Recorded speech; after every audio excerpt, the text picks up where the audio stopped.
Bonjour, soyez les bienvenus dans cette rencontre donc de l'élection, des futures élections pour l'Assemblée départementale.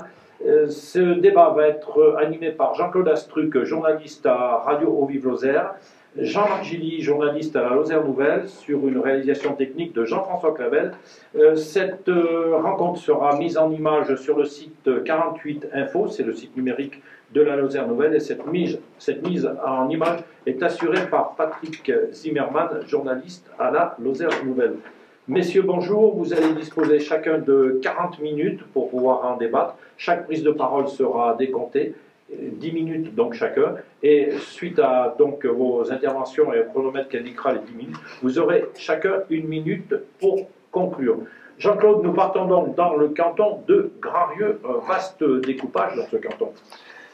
Donc vaste découpage, nouveau canton qui comprend maintenant 21 communes, donc je vais les citer pour que les habitants puissent bien se reconnaître, même si elles sont nombreuses. Il y a Alenc, Arzeng-de-Randon, Badarou, Belvezé, Le Bord, Chardonnay, Chambon-le-Château, Châteauneuf-de-Randon, Chaudérac, Grandrieux, Laubert, Bombelle, La Panouse, Pelouse, Pierrefiche, Saint-Frézal, La Bruge, Saint-Jean-la-Fouillouse, Saint-Paul-le-Froid, Saint-Sauveur-du-Ginestou, Saint-Symphorien et Sainte-Hélène. Alors il y a 4 listes qui sont présente sur ce canton, avec tout d'abord autour de cette table, Monsieur Pertossi Mathieu. Monsieur Pertossi, bonjour. Bonjour. Alors votre binôme, il s'agit de Alexia Théron, et vos remplaçants Mourgue Raymond et Soudan Claude, et vous avez l'étiquette Front de Gauche. À vos côtés, Monsieur Bruno Durand. Monsieur Durand, bonjour. Bonjour. Votre binôme, eh bien, il s'agit de Valérie Vignal, vos remplaçants Galtier Guy et Brosse Valérie, et vous avez l'étiquette d'hiver droite, vous avez le soutien de la majorité départementale. Tout à fait. N'appartenant à aucun parti. On va y revenir dans quelques instants. Et puis, il y a également, qui sollicite les suffrages des électeurs, Sonia Ogade, qui a comme binôme Gaëtan Galtier, et comme remplaçant Michalet Favreau Daniel et Vioule Bernard, Vioule Marcel. Ils ne sont pas là, il n'y a pas de représentants, puisqu'il s'agit du Front National. Je précise qu'ils ont été invités. Ils ont été invités, ils ne sont pas là. Il s'agit du Front National. Et puis on termine avec Monsieur Jean-Claude Chazal. Monsieur Chazal, bonjour. Bonjour. Vous avez comme binôme Monique Guigon-Boulot et comme remplaçant Pironon Michel et Peytavin Martine. Vous êtes Union de la gauche selon mes fiches, mais vous allez nous dire que non, et on va le développer dans quelques instants. Monsieur Durand, lors de la présentation, donc vous souhaitiez intervenir sur votre appartenance politique, tout au moins préciser quelques points. Oui, tout à fait. Donc, mon équipe n'a aucune appartenance à aucun parti. Donc. Bon, comme vous l'avez dit, on est soutenu par la majorité départementale actuelle. Si vous voulez, j'expliquerai après pourquoi. Je pense qu'ils ont un bon bilan et un bon projet pour l'avenir. Voilà les seules raisons. Jean-Claude Chazal, donc vous n'êtes pas au Parti Socialiste. Je n'y suis plus depuis 2010, date à laquelle j'ai été exclu suite à ma participation aux listes fraîches. Et je n'ai pas réintégré depuis, c'est la raison pour laquelle, avec Michel Pironon, nous nous présentons sous l'étiquette d'hiver gauche. Et nous, il n'y a pas d'ambiguïté. Nous, c'est le Front Gauche. Nous partons sur une élection un peu spéciale. Et Europe Écologie Les Verts. Je disais que nous partons sur une élection un peu spéciale, donc un binôme déjà, et sur des compétences de la future Assemblée, pour le moins un peu floues. Oui, alors précisément, bon, vous êtes quand même dans une situation assez paradoxale, c'est qu'on va élire des conseillers départementaux, alors qu'à l'heure actuelle, on ignore exactement quelles seront les compétences et les financements dont disposera le futur conseil départemental. Alors devant vos électrices et vos électeurs, est-ce que ça ne vous pose pas quand même quelques problèmes, cette situation? Monsieur Durand, pas voulu. Ben si, bien sûr, puisque faire un programme sans avoir de base de dotation, etc., c'est très compliqué.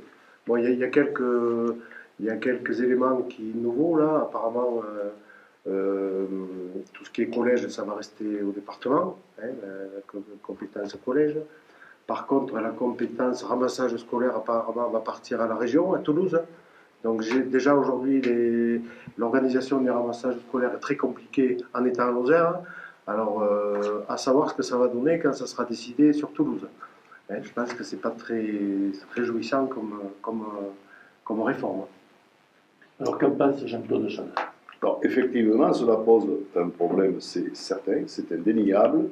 Je précise qu'au stade où on en est, le projet de loi est en première lecture, il vient de sortir du Sénat avec des propositions. La commission ad hoc des lois de l'Assemblée nationale en a remis un certain nombre en cause, donc je ne me prononce pas du tout sur qui aura la compétence des collèges, du transport scolaire ou autre, parce qu'on ne le sait pas. Ce que l'on sait, par contre, et c'est ça qui est important, c'est que les futures assemblées départementales continueront à disposer des compétences en matière de solidarité sociale et surtout, j'insiste, territoriale, parce que c'est là où nous aurons un moyen d'action, un levier d'action. Reste à clarifier un point précis, c'est quelles seront les limites, car vous le savez, la clause de compétence générale qui permettait jusqu'à présent aux régions et aux départements de faire à peu près tout ce qu'elles voulaient pour qu'ils le financent, va sauter. Il y a eu un problème de calendrier, quand même. On savait très bien que les élections avaient lieu. On aurait pu très bien adopter un texte avant ces élections. Tout à fait. On a mis la charrue dans les bœufs.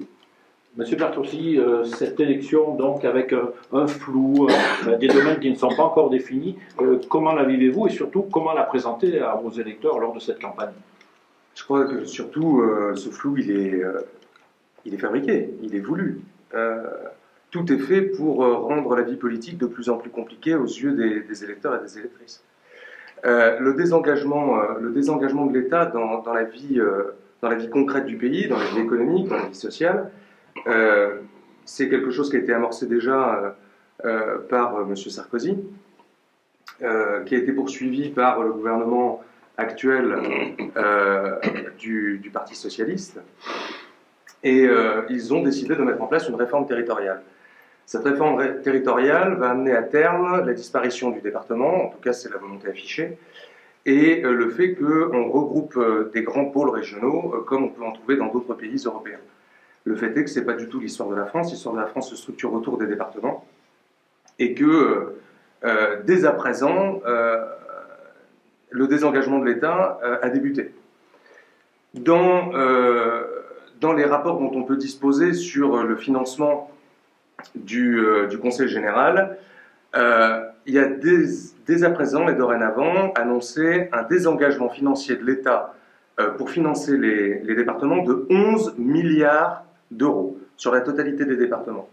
Si on s'adonne à un petit calcul rapide, pour un département, ça représente donc 10 millions de baisse d'apport d'argent. Le département de la Lozère a un budget de, allez, en gros, 110 millions. C'est-à-dire que 10 millions de baisse, c'est à peu près 10% de baisse dans la dotation du département. Et le Conseil général s'est déjà prononcé dans son rapport d'activité pour l'année 2013, en expliquant que pour compenser cette perte, il allait augmenter le taux de la taxe foncière, relever le plafond des droits de mutation, relever le taux de la taxe d'aménagement, baisser les dépenses réelles de fonctionnement et renforcer le contrôle sur les prestations sociales. Je rappelle que les prestations sociales, c'est la majorité des dépenses du Conseil général. La moralité de cette histoire, si je peux me permettre d'utiliser le mot de moralité, c'est que plus l'État va se désengager, écoutez bien ça, plus l'État se désengage, plus les gens payent. C'est quelque chose qu'il faut comprendre. On nous dit, l'État dépense trop, on paye trop d'impôts, c'est faux. Plus l'État va se désengager, plus vous allez payer. Et au lieu de mener une réflexion profonde sur notre système économique en France, on s'amuse à aller taper dans les poches des plus pauvres. On va aller chercher dans les prestations sociales. C'est une aberration. Les prestations sociales, la fraude aux prestations sociales, je vous donne les chiffres officiels. La fraude aux prestations sociales, c'est 290 millions d'euros. L'évasion fiscale, c'est-à-dire les plus riches, c'est 220 milliards. Et on vient chercher l'argent dans la poche des Lozériennes et des Lozériens.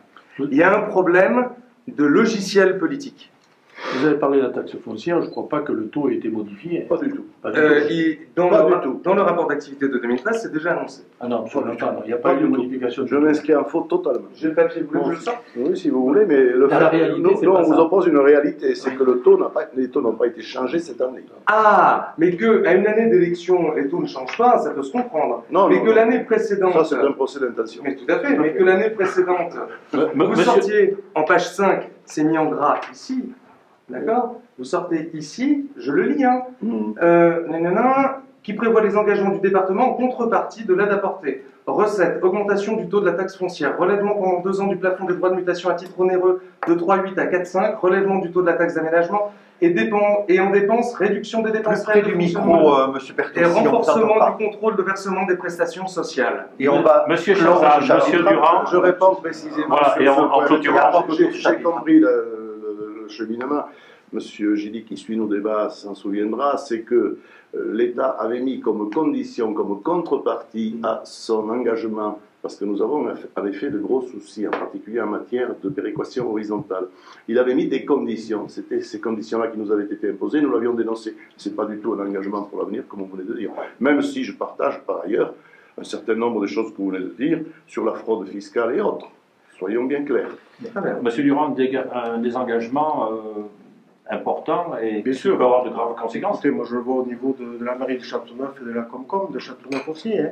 L'État se désengage partout, on le voit bien. Il n'y a aucun souci. Et au final, je suis d'accord avec M. Bertossi, qui c'est qui paye, c'est le contribuable. Donc là, c'est quand même le gouvernement de gauche qui est responsable. Oui, mais d'un autre côté, on parle d'économie. Enfin, on connaît la situation en France. le Parlons déficit. d'économie. À Alors, Lozère, on aujourd'hui, il d'économie. y a 25 conseillers généraux. Demain, il y aura 26 conseillers départementaux. Où est l'économie? Ça, c'est un argument Monsieur Chazal. purement démagogique. Alors, Non. ça c'est ce que. Mais non, ça Multiplié par c'est tous pas les là départements qu'on va français. faire. Soyons Où est sérieux. l'économie? Ce n'est pas là qu'on va faire des économies. Le fond du problème, à mon sens, c'est que la décentralisation, depuis les origines, j'ai connu cette époque au Conseil général, de fait, a provoqué une inflation des dépenses des collectivités territoriales, et en particulier pas tellement chez nous, parce que nous n'en avons même pas les moyens, mais je parle pour la France, on n'a pas supprimé, tout autant qu'on en crée dans les intercommunalités, Trop de doublons. des postes dans les communes. Ce n'est pas tellement au niveau Pas des de doublons. départements. Non. Alors je voudrais rassurer par ailleurs, monsieur aussi, sur la C'est les électeurs volonté, qu'il faut rassurer, c'est pas moi. mais à travers vous, et dans ce débat. Vous dites disparition des départements. Nous sommes toujours inscrits en faux contre cela. En milieu rural, le département est pertinent. Ah oui. On est sur ce point très clair. En ville, personne ne connaît son conseiller général. À la campagne, je puis vous le dire, on le connaît. Et je récuse les arguments de ceux qui disent que des intercommunalités renforcées, élargies, pourraient prendre le relais des départements. En milieu rural, non. Enfin, dernier point, j'insiste sur le fait que plus on a de grandes régions, et plus il va leur falloir.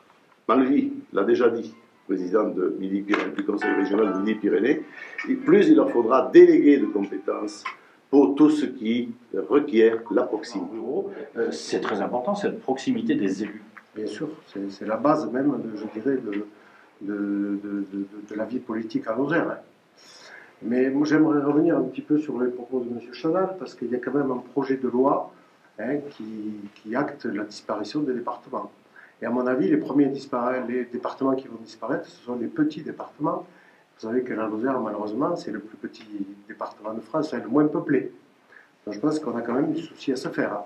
Parce que si le département de la Lozère est supprimé, tous les services du conseil général, enfin du conseil départemental, que vont-ils devenir? Les services de la préfecture, que vont-ils devenir? Moi, je vois bien dans toutes les réunions auxquelles j'assiste régulièrement, on voit bien que la Lozère, il y a des plans prédéfinis et qui va être éclaté sur le département limitrophe. Donc je pose la question aux Lozériens, réfléchissez bien. Est-ce que j'en appelle à la fierté des Lozériens? Est-ce que s'ils veulent rester Lozériens, il faut voter comme il faut, dans le bon sens? Voilà. Vous savez que des élus de droite étaient aussi favorables à la suppression des départements, notamment Jean-François Copé. Je crois que ça Mais moi, dépasse un peu les clivages je droite-gauche. ne suis pas un partisan de Jean-François Copé, je l'ai dit au début. Moi, je suis avant tout un élu lozérien pour la Lozère. Voilà. En tout cas, il y a péril dans la demeure lozérienne. Il y a péril. espérer dans la demeure, il ne faut pas être non plus trop pessimiste. Parce que justement, on va faire appel à la fierté des Lozériens, et je pense que les Lozériens sont raisonnables. Et ils vont essayer de défendre le département comme il le faut, quelles que soient d'ailleurs les appartenances politiques. Je pense que M. Chazal sera d'accord. On est là pour défendre la Lozère avant tout. Sur ce point-là, tout à fait. Par contre, je redis qu'il y a des régionalistes et des départementalistes dans toutes les familles politiques françaises. C'est un fait incontestable. Et à mon sens, ce qui compte aujourd'hui, il faut positiver, il faut aller vers l'avenir, il faut se bouger. Il y a le feu, il y a urgence. La population de la Lozère, dont on clamait depuis des années qu'elle augmentait, stagne. Vous avez vu les derniers... oui, je suis gentil. Stagne. Globalement, ça veut dire qu'il y a des régions comme les nôtres qui baissent, dont la population baisse, effectivement.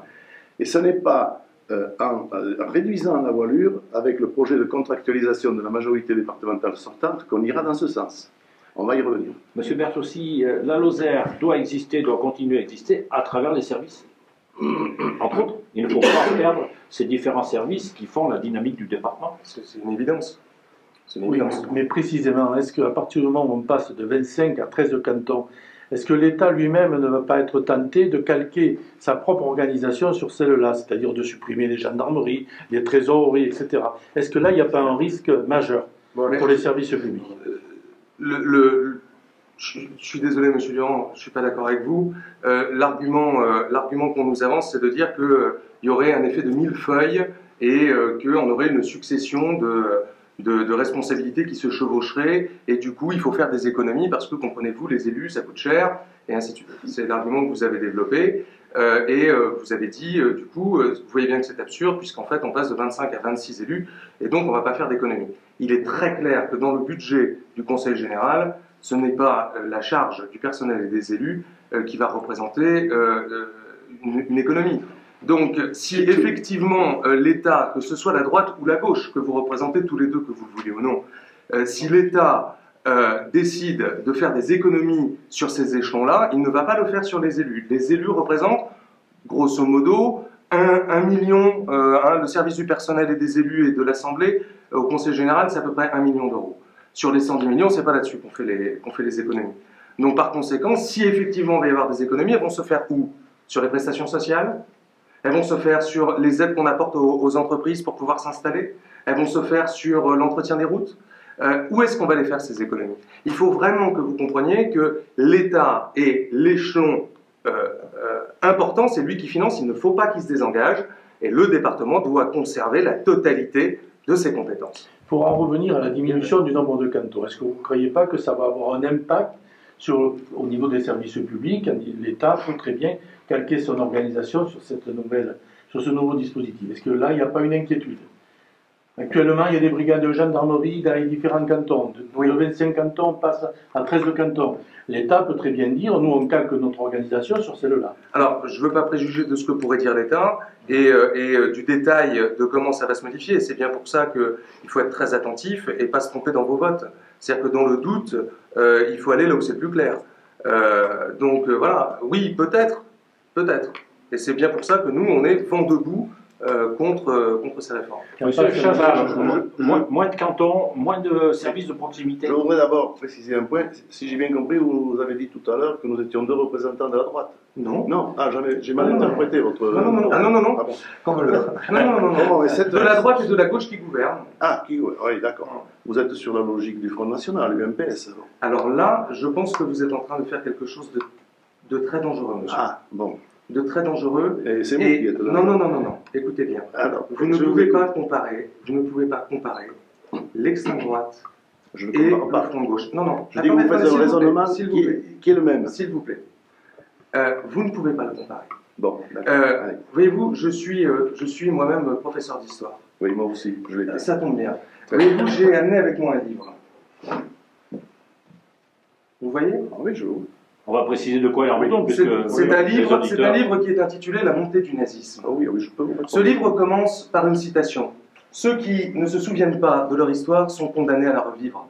Voyez-vous, je pense que faire le parallèle entre l'extrême droite et le parti dans lequel je suis, qui n'est pas un parti d'extrême gauche, c'est dangereux car vous êtes en train de créer une confusion. Le FN n'est pas un parti comme un autre. Et je vous mets au défi de trouver dans les déclarations que nous pouvons faire au front de gauche des déclarations qui soient anti-républicaines, qui soient punies par la loi. Ce n'est pas nous qui disons, comme un élu, un candidat aux élections FN, aux élections dans le Gard à FN, et on fait des battues de sangliers, il faut faire des battues aux Arabes. Et si vous voulez créer le parallèle entre le Front National et nous, je pense que vous allez créer une situation bien gênante. Car n'oubliez pas, monsieur, et je finis là-dessus, n'oubliez pas que l'extrême droite est arrivée au pouvoir en Allemagne avec 31% des voix à des élections locales. 31% des voix, c'est ce dont on crédite le Front National aujourd'hui. Le danger, croyez-le, c'est eux. Je ne fais pas du tout d'amalgame. Je dis que vous faisiez un raisonnement qui, sur le cas précis, nous mettait dans la même mouvance. Enfin, c'est tout, ça s'arrête là. Non. Si, dans ma déclaration, ça s'arrête là. Bien, voyez, ensuite, je vous renvoie justement à l'histoire. Au début des années 30, que faisait l'extrême gauche allemande? Elle tapait à coups redoublés sur le SPD. Et voilà le résultat. Et on referme la parenthèse parce que les gens ne sont pas ici pour un cours d'histoire. Le budget du département, vous faites une petite erreur qui est compréhensible, vous n'êtes pas directement dans les affaires du département. Il est tout de même un tout petit peu plus élevé que vous nous l'avez dit, c'est pas 110 mais 135. 135 dans le budget prévisionnel. Je me base sur celui qui a été validé de l'année dernière. Je parle du budget primitif 2015 qui a été voté récemment. 135 millions d'euros, dont 97 en fonctionnement et 38 en investissement. Un taux d'investissement relativement élevé, mais simplement d'un mot, je pointe le danger qui nous guette, et là on peut se retrouver, c'est que nous dépendons étroitement des dotations de l'État. On se rejoint sur ce plan. Et des fonds de péréquation. Et des fonds de péréquation, parce que comme je l'ai dit tout à l'heure très rapidement, la péréquation horizontale nous est extrêmement défavorable. Monsieur Durand, il vous reste beaucoup de temps pour répondre à tout ce vaste domaine. Une remarque sur le Front National. Moi, je remarque qu'aujourd'hui, pour défendre le canton de Grandlieu, ils sont absents, ils brillent par leur absence. Oui, c'est tout. Tout à fait, c'est vrai. Voilà. On est d'accord là-dessus. Maintenant, j'aimerais bien qu'on revienne de l'économie et des services. Oui, mais écoutez, ça va être le rôle des élus de terrain, les maires, les présidents de Comcom, de se défendre, de maintenir la gendarmerie. Les trésoreries, les trésors publics ont déjà fermé. C'est déjà fait. C'est déjà fait. On sort d'une réunion avec M. Chazal au niveau du CDDP-PT, c'est la commission départementale à la présence postale. On est tout à fait d'accord là-dessus. On est en train de mettre en place tout ce qu'il faut pour que les relais de poste restent présents en Lozère. N'est-ce pas, M. Chazal? Les points de contact. Les points de contact. Et tout autant que possible, les bureaux de poste, selon le vœu des élus locaux, parce que c'est trop compliqué à développer. Vous disiez, M. Durand, donc c'est aux élus, en particulier aux maires, de monter au créneau. À tous les élus, hein. Tous les élus, mais peut-être plus spécialement les maires. Ben oui, les maires, c'est la base, c'est l'école de la politique locale, quoi. Quand on est maire, on a la remontée de tous les habitants, on les croise dans la rue, etc. Donc c'est vraiment la base, quoi. Et les élus doivent monter au créneau. Bien sûr. Mais souvent ça se fait sournoisement, on supprime un poste, 2 postes, 3 postes, etc. Et puis à terme, on supprime carrément le service. Bien sûr. En tout cas, à une époque, il était question que la gendarmerie de Châteauneuf ferme. Monsieur Libourel, dont je rends hommage aujourd'hui, la mémoire, monsieur Libourel s'est battu, la gendarmerie de Châteauneuf est en place, et il y a vraiment, on était à une réunion encore, on se raconte soir, monsieur Chazal, à Langogne, sur le bilan de la gendarmerie au niveau de la compagnie de Langogne, la fermeture de la gendarmerie de Châteauneuf, ni de Grandlieu, ne sont pas du tout à l'ordre du jour. Hein. Pas du tout. Alors on va revenir... Voilà, parce que je n'ai pas répondu sur la question, je veux revenir un petit peu là-dessus pour confirmer effectivement ce qui vient d'être dit en ce qui concerne le maillage des brigades de gendarmerie. Je suis moi-même intervenu à cette inspection qui s'est déroulée à la communauté de brigades de Langogne-Châteauneuf-Grandlieu, en soulignant le risque qu'il y avait à créer des zones de non-droit dans notre pays. Comme des événements récents l'ont montré, ça serait très grave. Par contre, je voudrais apporter une précision, puisque les cantons nouveaux sont appelés à n'être que des circonscriptions électorales. Donc je vois mal comment on pourrait fonder sur de tels cantons ensuite une politique d'aménagement du territoire, d'autant plus que le découpage, nous l'avons dit et redit, et là je m'inscris en faux totalement contre la majorité départementale sortante qui veut nous faire porter le chapeau. Hein, nous l'avons dit et redit et nous l'avons maintenu et j'ai des preuves, nous avons fait des recours, nous sommes associés aux mêmes délibérations, nous l'avons contesté parce qu'il ne correspondait pas au bassin de vie. Moi je me suis battu avec Michel Pironneau, vent debout, contre le rattachement du canton de Grandrieux au Mathieuville. C'était une ineptie. Et votre poids n'a pas compté. Et si, justement, nous sommes allés au ministère de l'Intérieur et notre poids a compté. Par contre, celui de Grandrieux, il est aussi particulier, ce canton. Il va de Chambord-le-Château jusqu'à Badarou. Il n'est pas... Eh bien, écoutez, ce canton-là, moi, je le parcours presque tous les jours pour aller de chez moi à Mende. Il y a au moins cette logique-là. Badarou, pourquoi a-t-on rajouté Badarou? C'est pour atteindre un seuil. Parce qu'on a voulu découper des cantons sur deux principes, égalité entre les cantons. Jusqu'à présent, il y avait des cantons qui élisaient un conseiller général avec quelques centaines de voix, et ailleurs, il fallait des milliers de voix. Et deuxième principe, la parité intégrale. Alors, voilà. À Grandrieux, tout le monde ne vient pas à Mende comme vous tous les jours. Hein. Tout le monde est orienté vers le Puy ou la Haute-Loire. Ou... Pas forcément, pas forcément. Il y a aussi des échanges avec Mende et avec Châteauneuf et avec ce que j'appelle le bassin de vie. Moi, le bassin de vie, je le constate le samedi matin à Langogne. Je ne rencontre pas des gens du Malzieuville. Sur vos découpages cantonal, c'est pas le vôtre, du tout. Non. Je confirme, sauf en ce qui concerne la modification que nous avons obtenue, parce qu'il y a la Margeride au milieu. Et de la même façon, il y a le Mont-Lozère. C'est une évidence qui n'aurait jamais dû amener le pont de Montvert avec Villefort et le Blémard. C'est clair. Et vous avez été le seul à obtenir une modification. Et oui. Vous avez été plus... Je le reconnais. Ben, je ne sais pas. Donc votre poids a pesé là, cette fois-ci.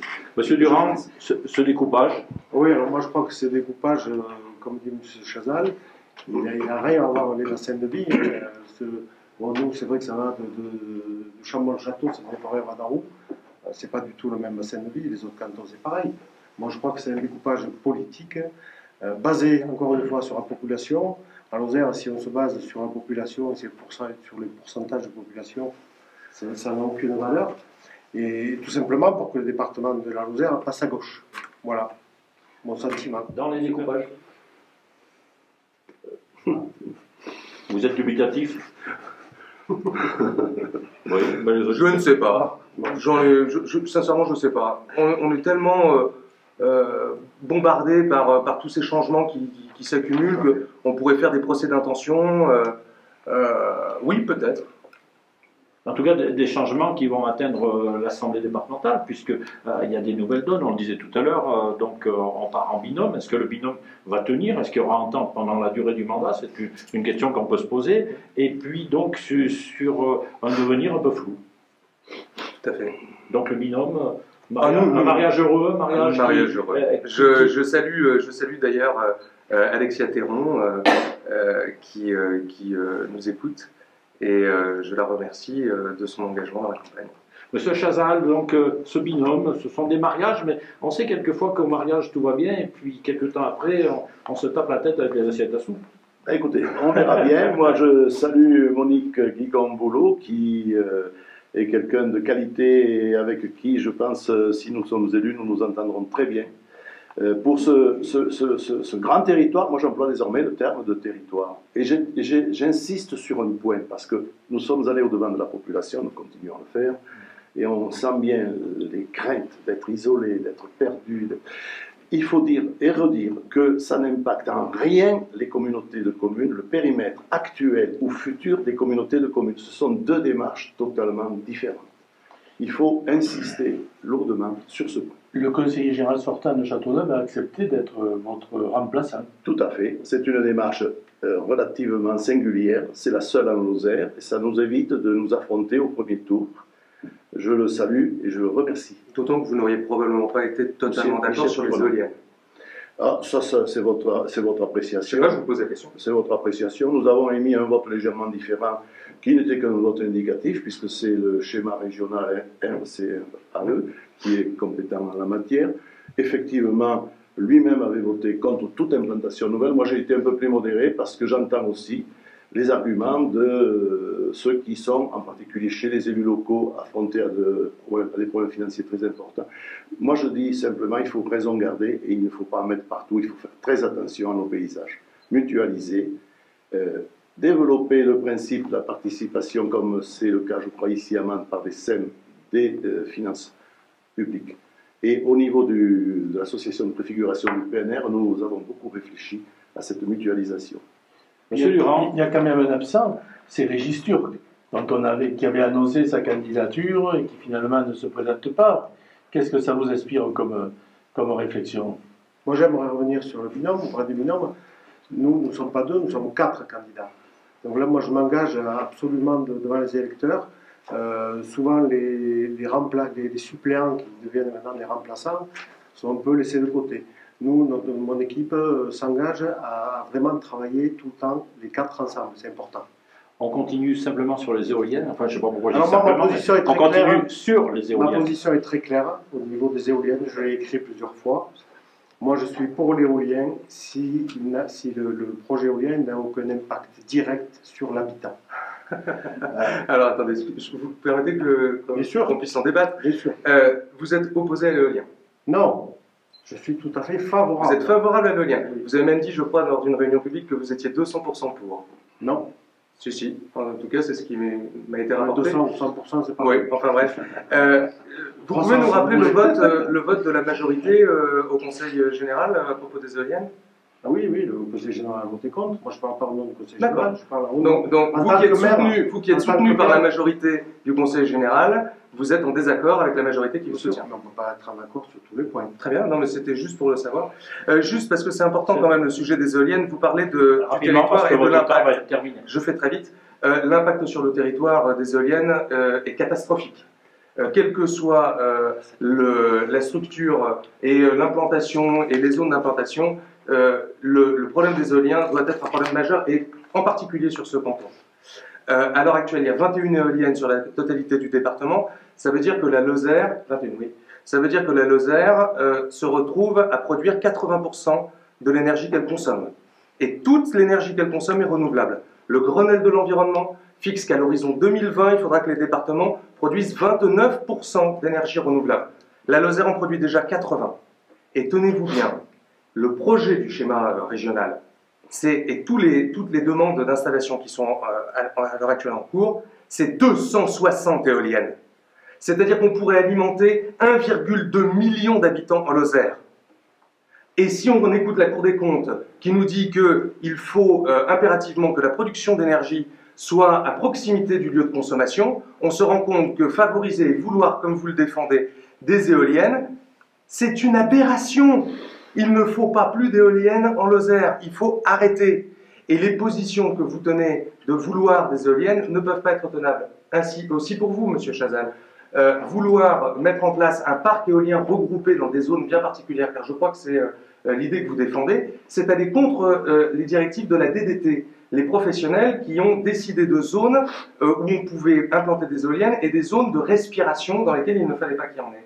Ça veut donc dire que vous allez contre les décisions des professionnels qui s'expriment sur le sujet. Monsieur Bertossi, vous avez déjà 9 minutes découlées. Monsieur Bruno Durand est en retard. Vous avez que 5 minutes de temps de parole effectif jusqu'à maintenant. Les éoliennes. Et nous restons soit au pied des éoliennes, soit on s'en éloigne. C'est à vous de nous le dire. Deux mots sur les éoliennes, puis après on viendra sur les questions politiques de Jean-Marc. Éolien, parce que sur Châteauneuf et la Comcom de Châteauneuf, on a 3 projets. Je ne comprends pas le propos de M. Bertocci, puisque vous savez que l'énergie électrique ne peut pas se stocker, donc ce n'est pas parce qu'il y a des éoliennes à Lozère que l'énergie qui est produite par ces éoliennes va être consommée à Lozère. Donc, il faut voir ça au niveau national. Hein, bon. Ensuite, comme l'a dit M. Chazal, les petites communes, les toutes petites communes et les collectivités ont de moins en moins de moyens. Donc si on veut investir, si on veut avancer dans nos projets, il faudra bien trouver des solutions financières. Donc les projets éoliens... Des solutions politiques. Financière. Politique. Ah non, éviter justement le désengagement financier de l'État. D'accord, mais bon, pour l'instant, c'est pas gagné. Hein. Voter pour nous, ce serait gagné. Nous, en tant qu'élus de terrain, il faut bien trouver des solutions, puisqu'on est là pour faire progresser la Lozère et les petites communes. Donc, à mon avis, au niveau financier, c'est quand même une manne financière intéressante. Je sais que, bon, au niveau du paysage, ça peut avoir des impacts. Mais moi, je ne parle pas de l'écologie aussi. De parcs éoliens industriels. Souvent, on parle de parcs éoliens industriels. Ce n'est pas du tout ce qu'on va faire dans nos régions. C'est des petites unités de 5, 6 éoliennes, c'est tout. Donc il ne faut pas... C'est ce qui s'est passé dans l'Aveyron, c'était des têtes de... Moi je ne parle pas de l'Aveyron, je parle de ma commune et de ma communauté de communes que je connais. Il y a 260 projets. Les Aveyronnais font ce qu'ils veulent, nous, à Lozère, on fait ce qu'on veut aussi. Et quoi qu'il en soit, c'est le maire de la commune qui est décideur des projets éoliens. Et le seul. Non, c'est le schéma, c'est municipal. Oui, excusez-moi. Et c'est la région qui le décide, et la région, oui, mais... à la majorité du Parti Socialiste, qui a dit que c'était valable sur toutes les communes et qu'on pouvait l'implanter sur toutes les communes en Lozère. C'est la municipalité à la fin qui donne son avis. Non, c'est le préfet. Favorable. C'est le préfet. Ah, d'accord, mais bon, si le maire... Ah, mais non, mais je m'excuse, soyons précis sur ce sujet, il est important. Il touche les Lozériennes et les Lozériens de ce canton. D'accord. Mais bon, de notre côté, il y a un projet éolien qui est un peu avancé, il y a une enquête publique sur le bord pelouse, l'enquête publique, le résultat a été publié il n'y a pas longtemps. Il en ressort que 88% de la population locale est pour. C'est le bilan de l'enquête publique. Et il y a des retombées pour les communes, qui ne sont pas... Pour les communes, il y a des retombées pour les entreprises, puisque ces éoliennes, il faut bien les construire. C'est faux, elles ne sont pas construites par des entreprises locales. Ah si, alors ça dépend des opérateurs, mais nous, les mais opérateurs... surtout que les opérateurs, là... Sur Châteauneuf, justement, ils font travailler en priorité les entreprises locales. Donc ça, c'est pas négligeable. Bon, on termine le sujet des éoliennes, parce qu'on n'en sortira jamais. Monsieur Jean-Marc Gély souhaite recentrer le débat sur le domaine plus politique. Moi, j'aimerais bien qu'on revienne un petit peu à la Lozère. On va revenir à Lozère. Et à notre canton. Bien sûr. Mais là, on revient à votre canton, puisque Régis Turc avait clairement indiqué qu'il était candidat dans votre canton.